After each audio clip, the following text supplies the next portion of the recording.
শ্যাম কি দোস্ত ওই যে হাসু আছে না হ্যাঁ হাসু বলে সিসি পরীক্ষা দিছে ওদের দামটা হই না হিগে ফেলে গেছে বাচ্চা করবে করে রাখবি তাই নাই হ্যাঁ আরে এখন আর ওই অটো পাসের দিন নাই ডিজিটাল বাংলাদেশ বুঝো নাই ও আগে পরীক্ষা না দিলি অটো পাস পাইছে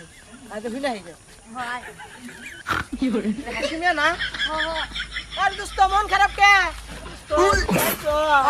ভালো আছি দোস্ত আর কইস না তুই সিসি পরীক্ষা দিলাম না সিসি পরীক্ষা দিছ সিসি পরীক্ষা দিছি বাড়ি থেকে কইছে আব্বা না পাস করালি তাহলে আমার আবার ভর্তি করে দিব আর ফেল করি তাহলে আমার একটু অর্ডার করে দিব তাই তুই কি কর দোস্ত তাহলে আমি ফেল করলি ভালো না পাস করলে আবার স্কুলে যান না গা হল না ভালো লাগে না আর অর্ডার ব্যাংক দিয়ে দেবেন আমি অর্ডার ব্যাংক দিলাম পিক পিক পিক ওই তো কয় কি রে ওই বন্ধু মাই সেবা হারা বছর হলাম যে মানুষ পাস করলি বালা আর ওর ডিজিটাল যুগে ওর বলে অর্ডার পাস না দিলি বলে ফেল করলি বালা অর্ডার ব্যাংক চালামু আমার পারবা মনে না আর বলে পারবার মনে না কি তাহলে কি হইলো না আমি অর্ডার ব্যাংক চালাম